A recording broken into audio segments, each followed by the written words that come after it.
नमस्कार, बहुत बहुत स्वागत है आपका अनादि टीवी पर। मैं हूं आपके साथ पारुल। आज बात करेंगे स्कूल तक सड़क नहीं। गांव में जन सुविधा ना हो तो सबसे ज्यादा नुकसान आने वाली पीढ़ी का होता है। खासकर स्कूल जाने वाले बच्चे इसका खामियाजा उठाते हैं। रतलाम जिले के नगर परिषद ताल के एक गांव में ऐसा ही तस्वीर जो है वो देखने को मिली, जहां 1 किलोमीटर दूर बने स्कूल तक पहुंचने के लिए बच्चों को कीचड़ भरे रास्तों से होकर गुजरना पड़ रहा है। और जब बारिश हो जाती है तो छोटे बच्चे 10-10 दिन तक स्कूल नहीं जा पाते।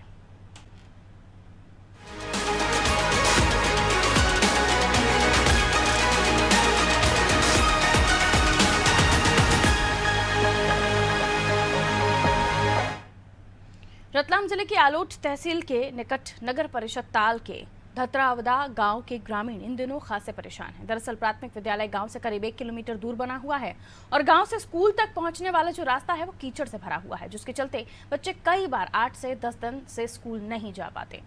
दूसरे छात्रों के साथ ही उनके अभिभावक भी पढ़ाई को लेकर परेशान हैं। ग्रामीणों का आरोप है कि उन्होंने कई बार लिखित में शिकायत की, लेकिन अभी तक कोई सुनवाई नहीं हुई। अब ग्रामीणों ने स्कूल तक पक्की सड़क नहीं बनने पर आने वाले चुनाव में मतदान का बहिष्कार करने की बात कही है। कौन सी क्लास में? चौथी कक्षा में पढ़ते हो। क्या समस्या आपको? हमारे गांव में बहुत कीचड़ हो रहा है। हाँ। से स्कूल भी नहीं जा रहा है। हाँ। आप रोड बंद हो। और कितने दिन से स्कूल नहीं आ पा रहे? ऐसे 8 दिन से। 8 दिन स्कूल बंद पड़ा आपका? हाँ। अच्छा, कितने बच्चे आते हैं लगभग यहाँ? 30-35 बच्चे। 30 से 35 बच्चे। हाँ। तो क्या सरकार से क्या मांग, शासन से क्या मांग कर रहे हो आप? कि हमारे गांव में रोड बनवाओ। रोड बनवाओ, है ना? गाँव में आने जाने की बहुत समस्या और कीचड़ काचड़ इतना हो रहा है कि रास्ता ही बंद है सर, बच्चे आ नहीं पा रहे स्कूल। जी। ऐसे हमारे 8-8 दिन से बच्चे घर ही बैठे हैं। कितनी घर की आबादी? यहाँ तो सर 70-80 घर की आबादी। जी। आपने इसके बारे में कहीं आवेदन दिया या सर? जनपद में दी, शिकायत भी करी सर, मंत्री सरपंच को भी बोला है, पर कोई सुनने को तैयार नहीं है।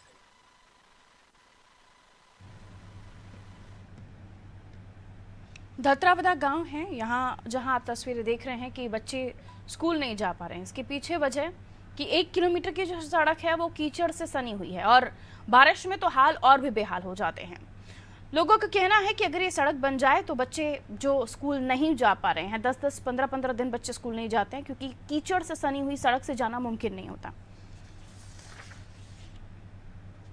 आलोट की हम बात कर रहे हैं। पीसी सेन हमारे संवाददाता हमारे साथ जुड़े हुए हैं।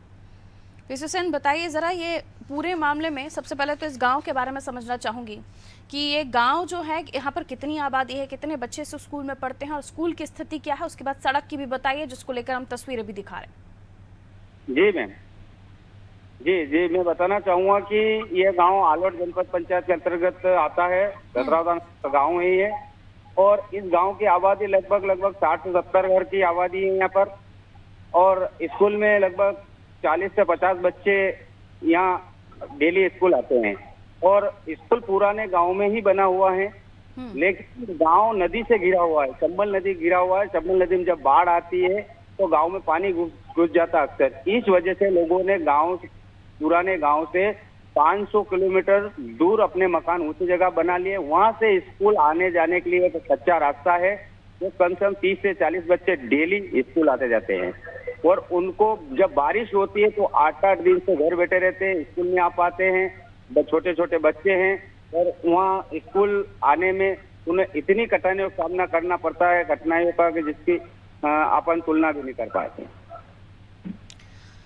कठिनाइयों का सामना क्योंकि छोटे छोटे बच्चे हैं, आने जाने का कोई रास्ता नहीं है। स्कूल में जब नहीं पहुंचते हैं तो जाहिर सी बात है उनकी पढ़ाई अधूरी रह जाती होगी। स्कूल की मैं बात करूं तो स्कूल में कितने शिक्षक हैं पढ़ाने के लिए और किस तरह की पढ़ाई यहाँ पर होती है? वर्तमान में मैडम अभी वहाँ 2 शिक्षक हैं। शिक्षक से मेरी बात भी हुई थी, शिक्षक ने जवाब भी दिया था। शैलेश सिंह करके शिक्षक है, उन्होंने कहा था कि यहाँ वास्तविक बच्चे नहीं आ पाते। अगर हम भी नहीं आ पाते हैं, अभी 4 दिन चंबल नदी में बाढ़ आई हुई थी, हम भी गिरे हुए थे, स्कूल बंद पड़ा हुआ था, यहाँ कोई व्यवस्था नहीं है, और हम भी स्कूल से टाइम नहीं आ पाते हैं, और तो बच्चे कैसे आएंगे।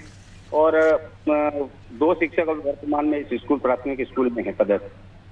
सरपंच सचिव का इस पर क्या कहना है? क्या कभी इस सड़क के लिए प्रयास किए गए या नहीं किए गए? सरपंच से मेरी बात हुई थी तो सरपंच का जवाब आया कि अभी 3 महीने पहले हमने मुहर्रम डलवाया था उस पर, लेकिन बारिश ज्यादा होने के कारण चंबल नदी के बहाव से वो मुहर्रम बहा गया। और टीचर ज्यादा हैं, हम मानते हैं, सरपंच भी मान पानी रहे का हैं। लेवल बढ़ने से अमूमन यहाँ पर ये स्थिति बनती है, हर साल ऐसा होता है क्या? हर साल ये होता है, जब चंबल नदी में पानी लेवल बढ़ता है तो हर साल ये स्थिति होती है। और कितने समय का गैप हो जाता है बच्चों की पढ़ाई में? लगभग 7 से 8 दिन लगभग बच्चे स्कूल नहीं आ पाते हैं इसी स्थिति में। और फिर उसके बाद भी इस तरह से कीचड़ में उनको होकर गुजरना पड़ता है। जी, मैं लौट रही हूँ आपके पास। दशरथ गुर्जर जी अभिभावक हैं, इनके बच्चे इस स्कूल में ही पढ़ते हैं जहाँ से कीचड़ से सनी हुई सड़क से इनके बच्चों को भी होकर जाना पड़ता होगा। दशरथ जी, स्वागत करती हूँ आपका नादी टीवी पर। जी मैडम। क्या स्थिति है उस स्कूल की जहाँ पर आपके बच्चे पढ़ रहे हैं? मैम वो तो कीचड़ से हमेशा ऐसा ही रोड रहता है, जैसे बारिश होती है 4-5 महीने बारिश के समय ऐसा ही रहता है, तो कीचड़ ही कीचड़ रहता है, कोई पत्थर मतलब 7-8 दिन तो वो होते हैं, करीब 10 दिन आप मान लीजिए कि बच्चा जा ही नहीं सकता और बाकी समय पर हाँ, इसी रास्ते से होकर जाना पड़ता है। बाकी वो भी फिर भी कीचड़ में होके ही गुजरना पड़ता है उनको। तो क्यों आखिर सड़क बनवा कर नहीं दी जा रही? सरपंच सचिव को कभी आप लोगों ने शिकायत की? सरपंच सचिव को भी बोल दिया हमने, सीओ साहब को भी बोल दिया, एसडीएम मैम को, जैसे वहाँ आलोट जाके एसडीएम ऑफिस में उनको भी सूचना दी हमने, तो बताया क्या बताया उनको। क्या जाता है, क्या कारण बताया जाता है? उनके द्वारा बताया जाता है कि हाँ किया जाएगा, बस कोई भी ना यहाँ आके देखते हैं यहाँ पे। आश्वासन महज मिल जाते हैं, लेकिन हाँ, बस वो धरातल पर आश्वासन काम दे नहीं। देते हैं कि हाँ हो जाएगा बस। ठीक है, बहुत शुक्रिया हमारे साथ जुड़ने के लिए। तो ऐसे कई समस्याएं हैं, लेकिन सवाल ये है, मेरे साथ पीसी सेन भी जुड़े हुए हैं। पीसी सेन, सवाल ये है कि क्या वाकई गांव में आबादी कम है इसलिए इनको विकास से दूर रखा जा रहा है, या इनके घर शिफ्ट हो गए हैं क्योंकि बाढ़ का रीज़न आपने बताया कि बाढ़ की वजह से इन लोगों ने अपने 500 मीटर की दूरी पर अपना जो घर है वो बना लिया है? क्या कारण है, क्यों आखिर यहाँ पर इतना डिले किया जा रहा है, क्यों यहाँ के लोग विकास से अछूते हैं? मैम, सबसे बड़ा कारण यही रहा है कि जहाँ वर्तमान में पहले पुराना गांव बसा हुआ था, वहाँ से लोग अपने अपने घर छोड़ के बाहर चले गए। स्कूल बना हुआ वहाँ से 500 मीटर दूरी पर इन लोगों ने अपना मकान बना लिया, अपना निवास बना लिया। वहाँ से आने जाने के लिए उनको बहुत परेशानी है, और मैंने कई प्रतिनिधियों, जनप्रतिनिधियों से इसके बारे में चर्चा करी है, बात भी करी है, लेकिन उनका यही कहना है कि वो गाँव के आबादी में वो मकान नहीं आते हैं इनका, इसलिए इनको कुछ सुविधा नहीं मिल पा रही है। शुक्रिया हमारे साथ जुड़ने के लिए और इस खबर को पहुंचाने के लिए। तो देखिए, जिस सड़क की हम बात कर रहे हैं ये अमूमन ऐसी ही रहती है। बारिश के दिनों में यहाँ ग्वालियर चंबल, जो चंबल नदी है ग्वालियर चंबल अंचल में, उसका पानी का लेवल बढ़ता है, ये एरिया डूब जाता है, बाढ़ की स्थिति बन जाती है। और उसके बाद भी आप देखिए ना, तस्वीरें देखिए, इस तरीके से इनको यहाँ से इस कीचड़ से होकर इन बच्चों को पढ़ने के लिए जाना पड़ता है। गाँव की विकास बाद में करें, पहले इन बच्चों के भविष्य के विकास की बात करें। और जब इन्हें बुनियादी सुविधाएं नहीं मिलेंगी, शुरुआती पढ़ाई ही नहीं मिलेगी, तो बाकी इनको सपने दिखाना तो बहुत दूर की बात हो जाती है। इसलिए ज़रूरी है कि पहले जो ग्रामीण अंचलों में पढ़ने वाले बच्चे हैं उन्हें उनका शिक्षा का अधिकार मिल सके, सही शिक्षा के साथ सही व्यवस्थाएं उन्हें मिल सके। क्यों आखिर ये स्कूल ना जाएं? महज ये वजह कि आप 1 किलोमीटर सड़क नहीं बनवा पा रहे हैं? इसके पीछे प्रशासनिक अधिकारी हिला हवाली क्यों कर रहे हैं? क्या ग्रामीण जो कम आबादी है वहाँ की, इस वजह से उन्हें लगता है कि इतनी सी आबादी के ऊपर क्या आप सड़क बना कर दोगे? लेकिन ये भी बच्चे हैं, इन 50 बच्चों में से कोई एक देश का नाम रोशन करने वाला भी हो सकता है। इस बात को समझते हुए प्रशासनिक अधिकारियों को इस मामले में आश्वासन महज से ऊपर उठकर काम भी करके दिखाना होगा, तब जाकर ये बच्चे स्कूल जा पाएंगे। या फिर स्कूल को शिफ्ट कर दीजिए, ऐसी जगह पर शिफ्ट करिए जहाँ पर इस तरह की दिक्कतें ना हो। कोई तो हल ढूंढना पड़ेगा, और अगर ऐसा नहीं हुआ तो फिर बच्चों का भविष्य अंधकार में। ये बच्चे जब बड़े होंगे तो क्या काम कर पाएंगे? अगर पढ़ लिख नहीं पाएंगे तो इनका भविष्य क्या होगा? आज के इस दौर में इतना कंपटीशन है, हम बड़े बड़े देशों से अपने देश के बच्चे हमारे कंपटीशन कर रहे हैं, compete करते हैं अपने आप को। लेकिन अगर ये देश का भविष्य आगे बढ़ेगा तो क्या बड़े बड़े देशों के बच्चों को, जो कि आने वाले और भी 10 सालों में और भी डेवलप हो जाएगा एजुकेशन सिस्टम, हमारे यहाँ भी डेवलप होगा, लेकिन ये क्या वहाँ फिट बैठेंगे? कई सारी चीज़ें हैं जिस पर ध्यान देने की आवश्यकता है, छोटी छोटी चीज़ों को दुरुस्त करते हुए। भारतीय जनता पार्टी से नंदकिशोर जायसवाल हमारे साथ जुड़े हुए हैं। बहुत स्वागत करती हूँ जायसवाल साहब, आपका नादी टीवी पर सुन पा रहे हैं आप मुझे? जी, आपके क्षेत्र का दत्रावदा गांव है, ताल तहसील में, जानकारी है आपको इस गांव के बारे में? हाँ, गांव की जानकारी है, लेकिन वो क्या है, नदी के किनारे गांव है और वहाँ कई समस्याएं, रास्तों की बहुत बड़ी समस्या है, और उसके लिए मैं प्रयासरत भी हूँ। मैं वर्तमान में जनपद सदस्य भी हूँ जी। हाँ, और मैं चाहता हूँ कि वो शीघ्र से शीघ्र वो वहाँ की समस्याएं दूर हो। तो रास्ता कैसे होगी ये समस्या काफी- दूर? क्या सुझाव क्या निकाला आपने जब आप कह रहे हैं प्रयास कर रहे हैं, तो क्या प्रयास हुए आपकी तरफ मैं से? अपने स्तर पे जनपद पंचायत में भी मैंने आवेदन दिया है कि वहाँ जनपद पंचायत द्वारा उसका निदान निकले, या फिर आगामी चुनाव में विधानसभा चुनाव से विधायक जी से मिलकर के उस समस्या को निदान करवाऊंगा। ये चंबल नदी का पानी जब बढ़ता है तो ये गांव डूब जाता है हर बार, यही होता है ना? नहीं, गांव तो नहीं डूबता, गांव के आसपास पानी हो जाता है, गांव तो थोड़ी पानी भर ऊंचाई पे जाता है, स्कूल जो रास्ता है वो तो डूब ही जाता है ना सर? मतलब पानी से गिर जाता है। तस्वीरें देख रहे हैं हमारे दर्शक, और किस तरह से हाँ। कीचड़ में नौनिहाल मासूम बच्चे जो अपना भविष्य देख रहे हैं चांद पे जाने का, उनको जी। आप ये सड़क दे रहे हैं और आप कह रहे हैं कि अभी भी प्रयासरत है। इतने समय से 1 किलोमीटर सड़क बनाने में क्या दिक्कत आ रही है? इतनी तकलीफ है, इतनी फॉर्मेलिटीज करनी पड़ रही है आप लोगों को? नहीं, वो गांव में तो गांव तक तो सड़क है, लेकिन मैं क्या है स्कूल की कि सड़क वो की बात कर रही हूँ गांव प्रभु। के जो अंदर गलियों में वगैरह में ये सड़क नहीं हो पाई है, और पिछले कार्यकाल में कैसे हुआ क्या नहीं हुआ उसकी तो मुझे और जानकारी नहीं है, उस पर बोलना भी नहीं है, लेकिन अब वर्तमान सरपंच से मैं उसको हल करवाने का प्रयास पूरा कर रहा चलिए, हूँ। उम्मीद करते हैं आप कोशिश करें, प्रयास करें, वरना जनता तो प्रयास कर ही लेती है। फिर बहुत शुक्रिया हमारे साथ जुड़ने के लिए। बच्चे परेशान हो रहे हैं, कीचड़ से सनी हुई सड़क में चलकर स्कूल जाने को मजबूर हैं। 10-12 दिन स्कूल नहीं जाते हैं क्योंकि हालात इतने बदतर हो जाते हैं यहाँ पर कि चलना मुश्किल हो जाता है, इसलिए बच्चे उनके अभिभावक स्कूल ही नहीं भेजते हैं। 10-12 दिन का वो गैप, और बारिश के समय भी इस तरह से होकर गुजरना पड़ता है। यह है देश का भविष्य जो चल रहा है कीचड़ में और सपने देख रहा है चांद पर चलने के।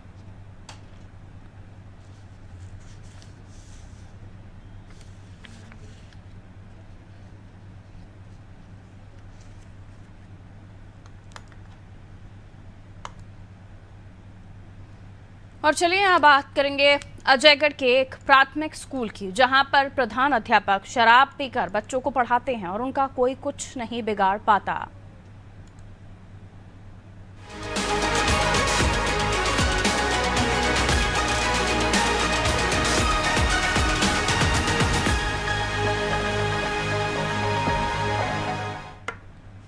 एक और सरकार नशा मुक्ति को लेकर मुहिम चला रही है, तो वहीं दूसरी ओर कर्मचारी ही सरकार की मुहिम पर पलीता लगा रहे हैं। अजयगढ़ की प्राथमिक शाला सिल्हाई में पदस्थ एक नशेड़ी शिक्षक का शराब पीकर स्कूल जाने का मामला सामने आया।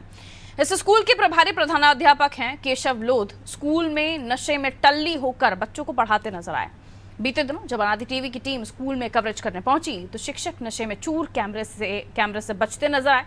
शिक्षक की इस मनमानी पर जनपद शिक्षा केंद्र के जिम्मेदार अधिकारी भी मौन हैं। आखिर क्यों, सवाल भी है। आइए मार साहब, आप हमारे सवालों का जवाब दे दीजिए। मार साहब क्यों इस तरह डर रहे हैं, आप एकदम कंप रहे हैं? कोई आपसे कोई लड़ाई करने नहीं आया, मीडिया आई है, सच्चाई देखने आई है, बच्चों का भविष्य लगा हुआ है। बताइए मार साहब, आप इस तरह क्यों भाग रहे हैं? आप हमारे सवालों को, जो हम सवाल करें उनका जवाब दे दीजिए। क्यों नहीं बन रहा मार साहब? आप तो एक शिक्षक हैं। जी आते हैं। क्या बोला करते हैं जब शराब पी के आते हैं? फर्जी तमाम वो कहते हैं कि हम पढ़ाते भी नहीं हैं। अच्छा, पढ़ाते भी नहीं हैं? नहीं। अच्छा, रोज शराब पी के आते हैं? अच्छा, शराब पी के आते हैं? हाँ। अच्छा, कौन मार साहब, क्या नाम है उनका? केशव। केशव नाम है? अच्छा, कितने दिन से शराब पी के आते हैं? बहुत दिन से। अच्छा, तो क्या शराब पी करके आप लोगों को पढ़ाते हैं? हाँ। अच्छा, तो आपको डांटते भी होंगे, मारते हाँ, हैं? डरते हैं। अच्छा, लेकिन शराब के नशे में रो रहते हैं? हाँ। उसके लिए हमने कई बार समझाया है और नोटिस भी जारी किए गए और कहा है कि आप अपना प्रिय सुधार करिए, अन्यथा आप जो है अपन का आप जो है क्या कहते हैं डॉक्टर साहब से आप करवाएंगे, चेकअप करवाने, हो सकता है कि आपके खिलाफ भी कार्रवाई होगी, आप टर्मिनेट भी हो सकता है और सस्पेंड भी हो सकता है। लेकिन अगर वो लापरवाह शिक्षक है, अपन वैसे कई बार प्रयास कर चुके हैं और CSU के द्वारा हम पर बार बार निरीक्षण किया जा रहा है और मेरे पास भी ऐसी कई शिकायतें हैं, तो मैंने उसको समझा दी है। तो अगर नहीं मान रहा है तो उसके खिलाफ में कार्रवाई करके पढ़ेगा इंडिया, बढ़ेगा इंडिया, स्कूल चले हम, ये तमाम अभियान इसलिए तो नहीं चलाए जाते होंगे कि ये नशेड़ी शिक्षक बच्चों को पढ़ाएं।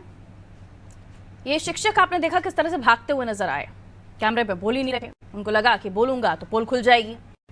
और फिर जब जो बच्चे हैं, स्टूडेंट जहां पर पढ़ रहे हैं, उन्होंने पोल खोल दी, उन्होंने बताया कि शिक्षक किस तरह से उन्हें पढ़ा रहे होते हैं। ये हौसला इनमें आता कहाँ से है? कर्मचारी हैं, सरकारी कर्मचारी हैं, सरकारी नौकरी कर रहे हैं, शिक्षक हैं, और शिक्षक का तो दायित्व होता है शिक्षा देना। और अगर शिक्षक ही नशे में होंगे, गुरु ही नशे में होंगे, तो छात्रों को क्या शिक्षा देंगे? और अगर इस शिक्षा को दुरुस्त करना है तो ऐसे अध्यापकों को, ऐसे टीचरों को बाहर का रास्ता दिखाना होगा, पर ऐसा होता नहीं है, क्योंकि कई बार शिकायत करने के बावजूद भी कोई उफ करने को तैयार नहीं है, कोई इनका नाम लेने को तैयार नहीं। आखिर क्या खौफ है नशेड़ी शिक्षक से, ये तो डिपार्टमेंट के लोग ही जाने। संदीप हमारे साथ जुड़े हुए हैं, उनसे समझने की कोशिश करेंगे कि आखिर इन शिक्षक का सरपरस्त कौन है, या प्रधान अध्यापक का सरपरस्त कौन है जो इन पढ़ा रहे हैं नशे में चूर होकर, और इन्हें बचाया भी जा रहा है, ये भी कह सकते हैं। संदीप, बिल्कुल पारुल, मैं आपको बता दूं, ये जो शिक्षक हैं इनका नाम है केशव लोध है, और ये आज से नहीं करीबन 10 साल से वहाँ पर पदस्थ हैं सिलहाई विद्यालय में, और 10 साल से ही बराबर शराब पी करके इस विद्यालय जाते हैं और बच्चों को पढ़ाते हैं। और पढ़ाने का एक नाम रहता है, सो भी जाते हैं जाके विद्यालय में जब ज्यादा नशा हो गया उन्हें। जब हमें इस बात की, इस पूरे घटनाक्रम की जानकारी लगी तो हम जाकर के वहाँ पर कवरेज किए। तब भी शिक्षक केशव लोध नशा में बिल्कुल तल्ली पाए गए। इसकी जानकारी जनपद शिक्षा केंद्र के अधिकारियों को दी गई, जिला शिक्षा अधिकारी को दी गई, हर जिम्मेदार अधिकारी को जानकारी दी गई। बस केवल उनके जवान से यही निकला कि आदत से मजबूर है, शराब पीते हैं, समझाइश दी जाएगी, नहीं मानेंगे तो कार्रवाई की जाएगी। लेकिन आज दिनांक तक किसी प्रकार की उस शिक्षक पर कार्रवाई नहीं हुई है, और ना ही वो शिक्षक शराब पीकर, बिना शराब पिए विद्यालय आते हैं। आज भी शराब पी करके विद्यालय आते हैं। अगर उनकी कमेटी टीम भेजी जाए तो आज भी, अभी मेरी करेक्ट बात हुई है कि आज भी अभी वो शराब के नशे में विद्यालय में बैठे हुए, और इस कार्रवाई न हो पाने से कई जिम्मेदारों अपने आप में सवाल है कि आखिर कैसे इन शिक्षक को काम पर भी आने दिया जाता है, और कोई यहाँ पर कभी देखने नहीं आता, निरीक्षण नहीं होता जनपद की तरफ से या शिक्षा विभाग की तरफ से, कोई तो देखे कि आखिर इस स्कूल के हाल क्या, कितने बच्चे हैं और यहाँ पर। पारुल, मैं आपको बता दूं कि जनपद शिक्षा केंद्र से एक कमेटी रहती है जो प्रत्येक दिन 2 से 4 विद्यालयों का निरीक्षण करना, लेकिन वो भी कमेटी केवल कागज तक सीमित है। अगर कमेटी जाती होती, निरीक्षण करती, तो क्या इस शिक्षक पर, नशेड़ी शिक्षक पर आज तक कार्रवाई क्यों नहीं हुई? अगर जाती होती, कार्रवाई होती, तो वो भी कागज तक सीमित है। जिम्मेदार अधिकारी एसी कमरे में बैठ करके अपने फरमान अरमा रहे हैं। ठीक है संदीप। अक्षय तिवारी कांग्रेस नेता हमारे साथ जुड़े हैं। संदीप, बहुत शुक्रिया जुड़ने के लिए। अक्षय जी, स्वागत आपका आदि टीवी पर। सुन पा रहे हैं आप मुझे? नमस्कार पारुल जी। अक्षय जी, आपके क्षेत्र की बात कर रही हूँ। सिलहाई में एक प्राथमिक शाला है जहाँ पर एक नशेड़ी शिक्षक शराब के नशे में चूर बच्चों को पढ़ा रहा होता है। बिल्कुल मैडम, देखिए पूरे प्रदेश में अराजकता का माहौल है, और जिस प्रकार की अराजकता, आप शिक्षा के मंदिर में ही अगर शिक्षक दारू पीकर जाएंगे तो आप उससे प्रशासन की और ये भारतीय जनता पार्टी की जो निकम्मी सरकार है वो रोज ताने बाने बुनती है बड़े बड़े। आप समझ सकते हैं किस तरीके से क्या प्रशासनिक व्यवस्था है, जहाँ बच्चों को मतलब भविष्य बनाने की बात होती है, उस मंदिर में शिक्षक दारू पीकर जाएंगे, इससे शर्मनाक और क्या हो सकता है।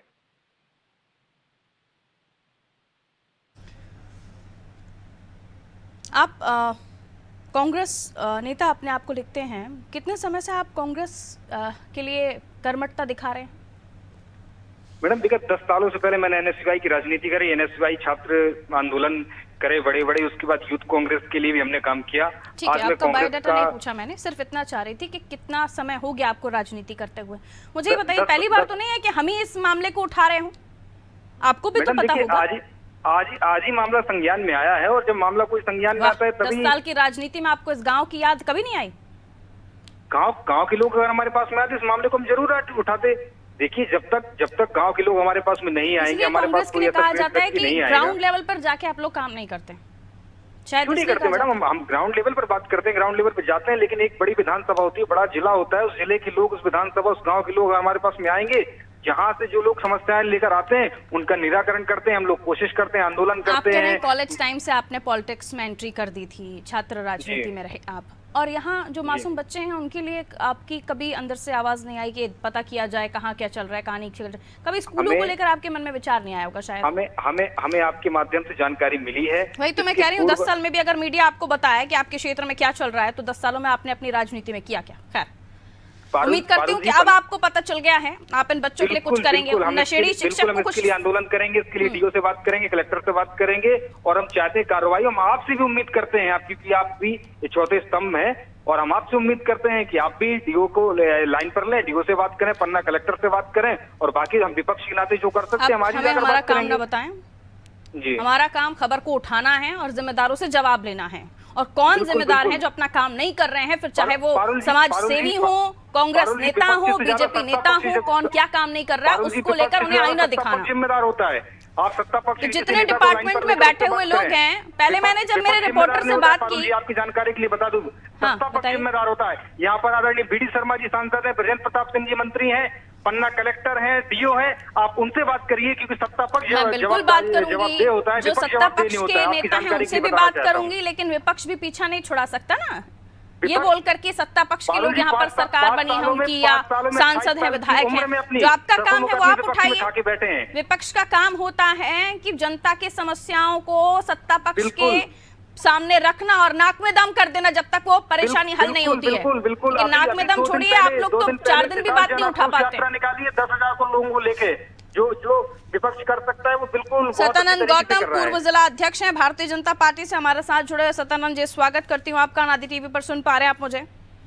जी नमस्कार। सिलहाई में एक प्राथमिक शाला है जहाँ पर एक नशेड़ी शिक्षक पदस्थ, और न जाने किसका हाथ है, कि कौन वरदहस्त है उनके, कौन सरपरस्त है उनके, जो उन्हें हटाया नहीं जाता। नशे में धुत होके यहाँ स्टूडेंट्स को पढ़ा रहे होते हैं, ज्यादा सी होती है, ज्यादा नशा हो जाता है तो स्कूल में सो भी जाते हैं। कौन देखेगा सर? नहीं, निश्चित तौर से इसको देखा जाएगा, और आज आपने संज्ञान कौन बचा रहे हैं उन्हें, क्योंकि कंप्लेंट्स तो कई बार हो चुकी हैं, पेरेंट्स से लेकर स्टूडेंट से लेकर सब कंप्लेन कर रहे हैं। कौन बचा रहे हैं? संज्ञान में नहीं है, अभी उनको बातचीत कर लेते हैं और वो तत्काल प्रभाव से वहाँ जाके और उसके ऊपर कार्रवाई हो जाती है। आप लोगों का ये फिक्स एक सेंटेंस होता है ना कि आप संज्ञान में अब आया है मामला, आप लोग जाते हैं जनता के बीच में, क्षेत्र में जनता से बात करते हैं कि आखिर उनकी समस्या क्या है क्या नहीं है? इस गांव की तो शायद सुध ही नहीं ली होगी। सिन्हाई से कौन कहता नहीं सुध ली? मैं सिन्हाई के 10 लोगों के नाम बता दूं आपको? मुझे 10 लोगों के नाम मत बताइए, मुझे बताइए शिक्षक कितने समय से पदस्थ क्यों? अगर आप जाते हैं वहाँ तो वहाँ के बच्चे आपको नहीं बताते, वहाँ के अभिभावक आपको नहीं बताते? नहीं आया ना, आया संज्ञान में तो बस उसको करते हैं, अभी कर रहे हैं, तत्काल करा देते हैं।